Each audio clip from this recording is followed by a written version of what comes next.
Piensa en una sala específica, una reunión a la que asististe recientemente. Personas que conoces desde hace años. Y algo en el ambiente que no podías nombrar, pero que tampoco podías ignorar. Conversaciones que cambiaban cuando llegabas. Una calidez que se sentía ligeramente ensayada. Un comentario dirigido hacia ti con el filo justo para hacer daño, pero sin suficiente peso para confrontarlo. Llegaste a casa y lo repasaste. ¿Qué hiciste mal? ¿Qué dijiste? ¿Dónde te equivocaste? Vi la respuesta. Si eres honesto, fue nada, no hiciste nada malo. Y sin embargo la distancia era real. El frío era real. La sensación de que algo en tu presencia hacía que ciertas personas se tensaran era completamente, innegablemente real. Carl Jung pasó décadas estudiando exactamente esta experiencia. No los conflictos dramáticos, no las traiciones evidentes. La hostilidad silenciosa y sin origen que llega no por lo que hiciste, sino por quien te estás convirtiendo. Lo que encuentro es una de las cosas más importantes e incómodas que jamás entenderás sobre la psicología humana. Y una vez que lo veas, nunca volverás a gastar energía culpándote por reacciones que nunca fueron realmente sobre ti. La arquitectura detrás de la tensión comienza por el mecanismo, porque sin él nada más tiene sentido.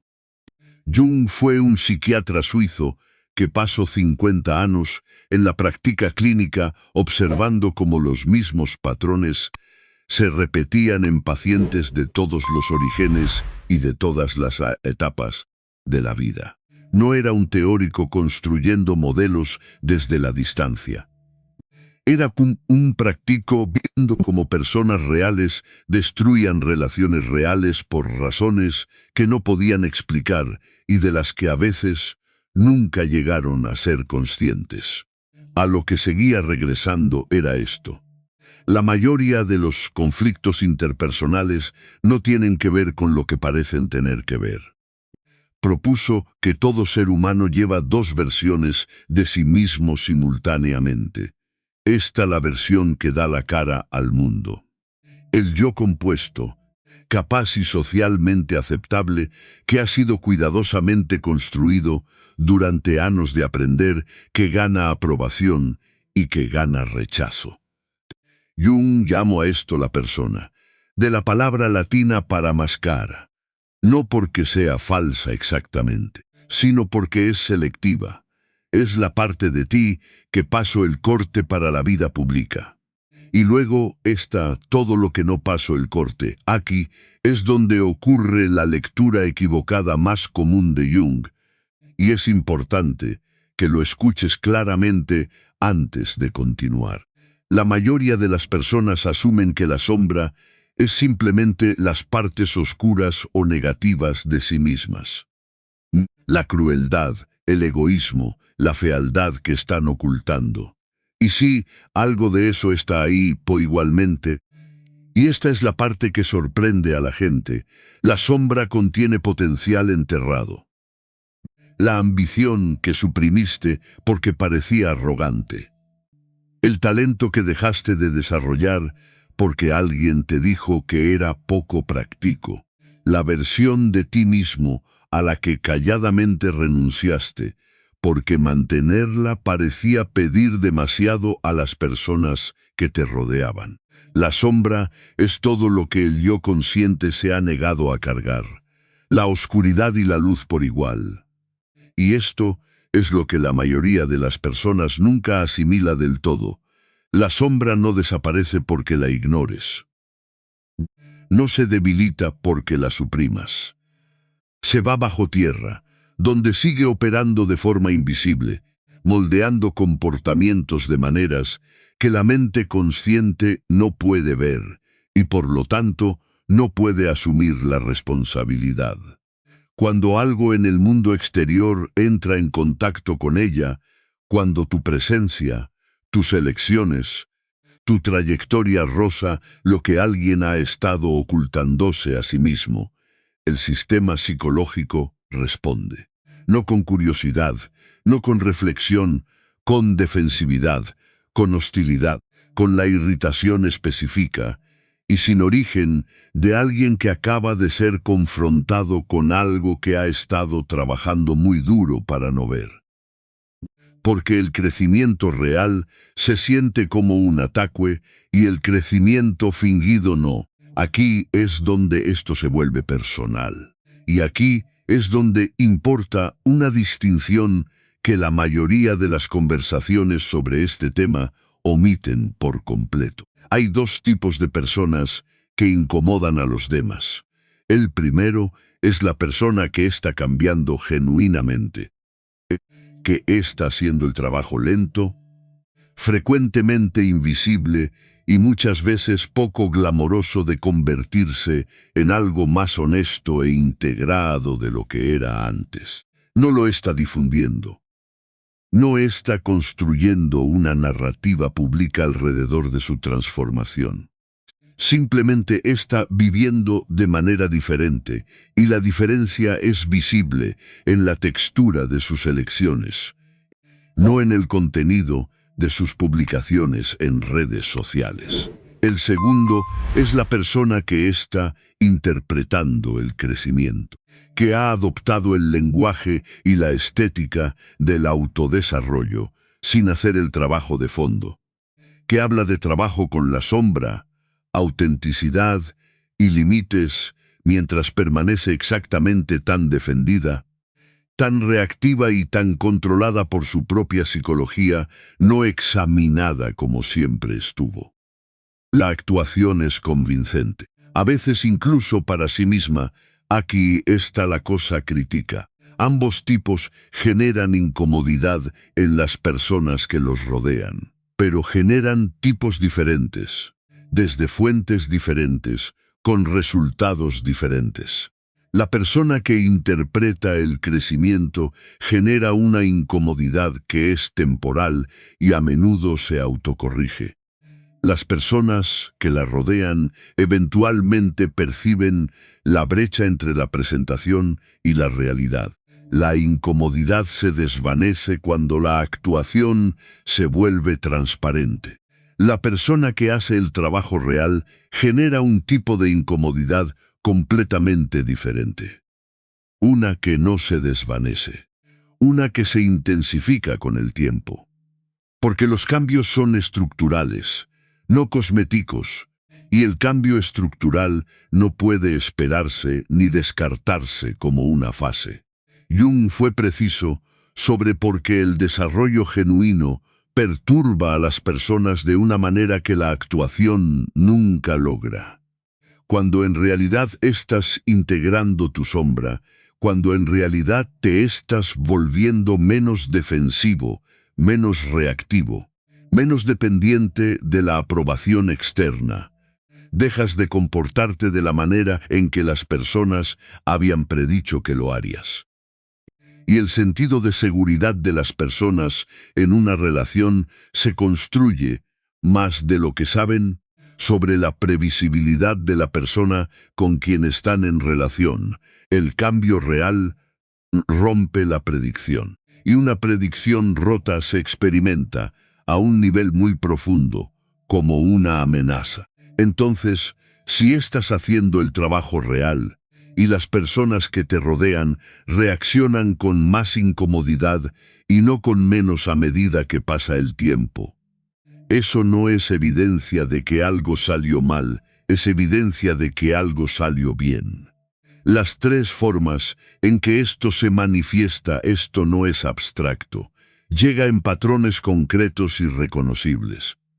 El primero es la devaluación de lo que has construido. Las personas raramente resienten a alguien que está luchando más que ellas.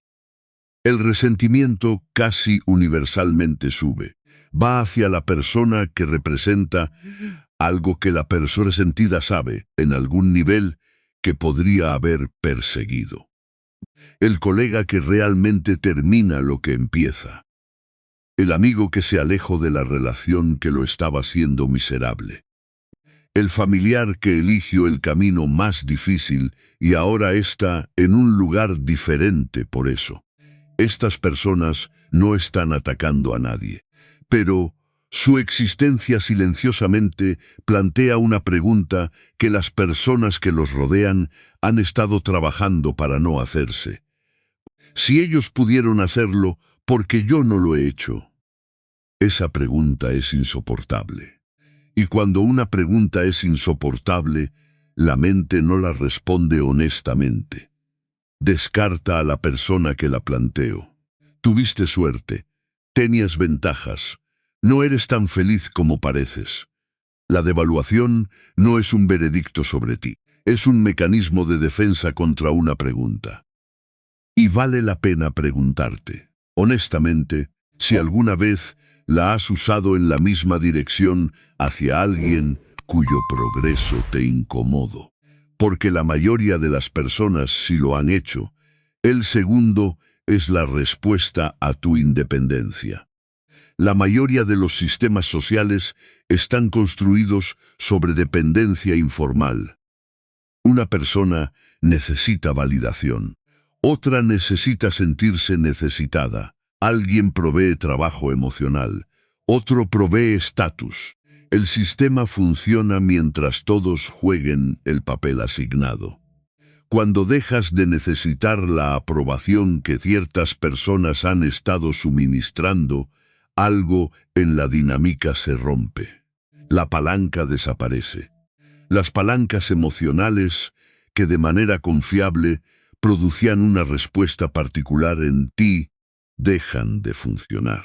Y las personas cuyo sentido de importancia estaba silenciosamente anclado en tu dependencia de ellas, experimentan ese cambio como un rechazo personal.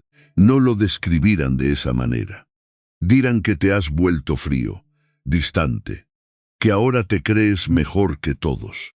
Pero lo que en realidad están describiendo es el fin de un acuerdo que nunca tuvieron que negociar, porque tú nunca lo pediste. Aquí está el autoexamen que este patrón exige.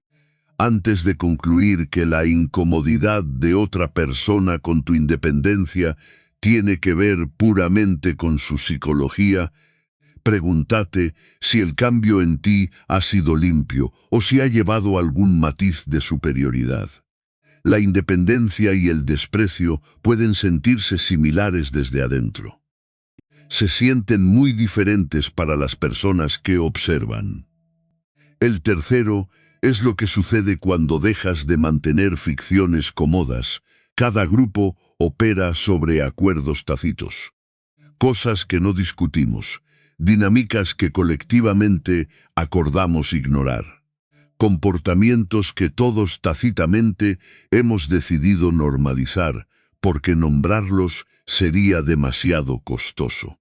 Estos acuerdos a menudo no son maliciosos. Son el camino de menor resistencia, la arquitectura social que evita que las cosas se rompan.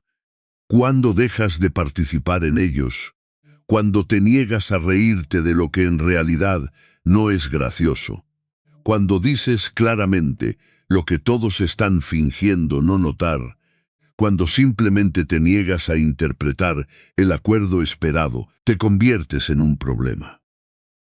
No porque hayas atacado a nadie, porque retiraste tu consentimiento de una ficción que requería la participación de todos para sobrevivir. Los grupos protegen sus ficciones con sorprendente agresividad.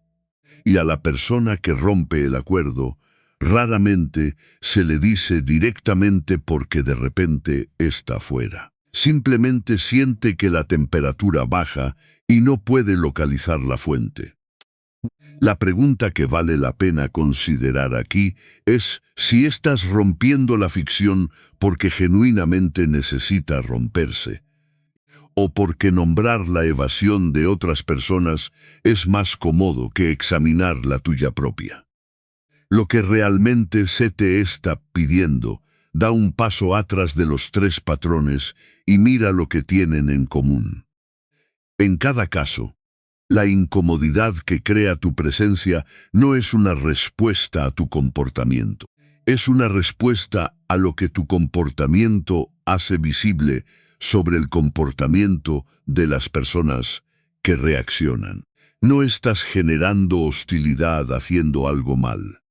La estás generando haciendo algo bien, volviéndote más honesto, más integrado, más genuinamente tú mismo en un mundo donde la mayoría de las personas trabaja callada y continuamente para evitar exactamente ese proceso. Jung creía que la tarea central del desarrollo psicológico era lo que llamo individuación. No la autosuperación en el sentido de la cultura de la productividad. Algo más fundamental. El proceso de volverse íntegro, de integrar la sombra en lugar de enterrarla, de reemplazar gradualmente el yo heredado, el yo ensamblado a partir de las expectativas y los permisos de otras personas, con algo que sea real, específico e insustituiblemente tuyo. La persona que hace este trabajo no puede ser completamente controlada. No se queda en su papel asignado. No necesita tu validación de la manera en que antes lo hacía. Tiene una cualidad que es muy difícil de estar cerca si estás ocultando algo de ti mismo. Está presente. Plena, silenciosa e incómodamente presente. Y la presencia real, es lo más confrontador que un ser humano puede ofrecer a otro. Esto es lo que hace que la persona en proceso de individuación sea amenazante de una manera que no tiene nada que ver con lo que dice o hace. Su existencia sola plantea una pregunta. ¿Estás viviendo tu vida real o estás interpretando una versión de ella que mantiene a todos cómodos? La mayoría de las personas están haciendo lo segundo. La persona que se los recuerda, simplemente siendo lo que es, se convierte en el problema. Entender esto no lo hace menos doloroso, pero cambia lo que haces con ello. El error más común es encogerse, lijar los bordes, interpretar más del papel esperado. Esto es comprensible. La necesidad de pertenencia es real y la sensación de exclusión silenciosa es genuinamente dolorosa. Pero cuando te haces más pequeño para mantener a otros cómodos, el resentimiento no desaparece. Simplemente se vuelve más familiar. Porque lo que lo desencadenó nunca fue el comportamiento específico, fue tu potencial. Y el potencial no desaparece cuando interpretas humildad, se va bajo tierra, donde ejerce presión sobre ti. Lo que realmente ayuda es el compromiso de hacer tu propio trabajo con la sombra junto con todo lo demás. Los mismos patrones que operan en las personas que te rodean, la proyección, la defensividad, la hostilidad desencadenada por algo que llegó demasiado cerca, esos patrones existen en ti. Nadie escapa de ser humano. Y es muy fácil volverse tan enfocado en reconocer la proyección en los demás que olvidas verificar si la estás ejecutando tú mismo. El objetivo no es convertirte en alguien que ve a través de todos, mientras eres perfectamente transparente tú mismo. Eso es solo un nuevo personaje, el observador iluminado, que es su propia sombra vistiendo el disfraz de sofisticación psicológica. El objetivo es el trabajo continuo e imperfecto de volverse más real. Esto es lo que tiende a ocurrir cuando te mantienes en este camino. El campo social a tu alrededor se reorganiza. Algunas personas se alejan. Algunas desaparecen. Duele, especialmente cuando las que se van realmente te importaban. Pero lo que se forma en su lugar, y si se forma, está construido sobre algo que las relaciones antiguas frecuentemente no tenían, reconocimiento real. Una persona que genuinamente intenta ver con claridad, encontrándose con otra persona haciendo lo mismo y decidiendo que eso vale algo. Jung no escribió sobre la integración de la sombra porque sea un viaje placentero. Escribió sobre ella porque creía que era el trabajo más necesario que un ser humano podía emprender. Necesario en el sentido de que sin él pasas toda tu vida confundiendo la proyección con la percepción, confundiendo lo que las personas ven en ti con lo que realmente eres. Ambas reacciones, el miedo y el reconocimiento, vienen del mismo lugar en las personas que te observan. La única pregunta es cuál de las dos te rodea al final. Dime en los comentarios lo que reconociste en esto, no lo que planeas hacer, lo que reconociste, una oración honesta. El próximo video profundiza en lo que Jung llamó la inflación de la persona. Porque las personas más exitosas socialmente son a menudo las más frágiles psicológicamente, y lo que eso significa para cada entorno de alto rendimiento que intentas navegar es más importante de lo que crees.